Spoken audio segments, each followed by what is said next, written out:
Dopo i fasti della Dunata Nazionale di Vicenza, che resterà nella storia, dopo le immagini degli alpini a quota zero, nel raduno del terzo raggruppamento di Bibbione, resta in Veneto tanta voglia di risentire 33 e di rivedere quel fiume di cappelli verdi e penne nere invadere le belle città della regione.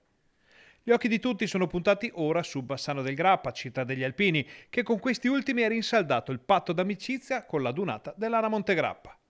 E così, con il cuore gonfio dell'emozione di tornare sul Ponte Vecchio, pardon, degli alpini, qualcuno si sbottona e inizia ad ammettere che c'è della carne al fuoco. Chi non sogna di vedere ancora una volta sfilare gli alpini per il ponte di Bassano, il ponte degli alpini?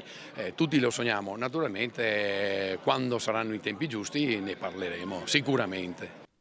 La nazionale è piuttosto difficile da riportare a Bassano perché ci sarebbe in ballo una sorta di prelazione di Verona per il primo grande evento in Veneto.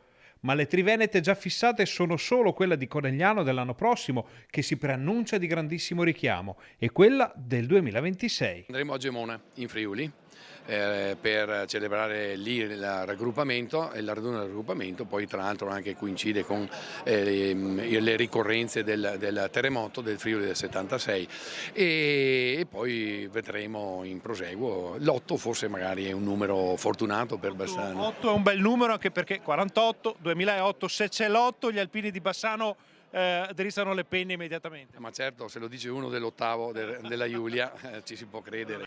Insomma, i numeri parlano chiaro. Il 2028, dal punto di vista dell'organizzazione di un evento come una Dunata, non sappiamo ancora se nazionale o triveneta, è letteralmente dietro l'angolo.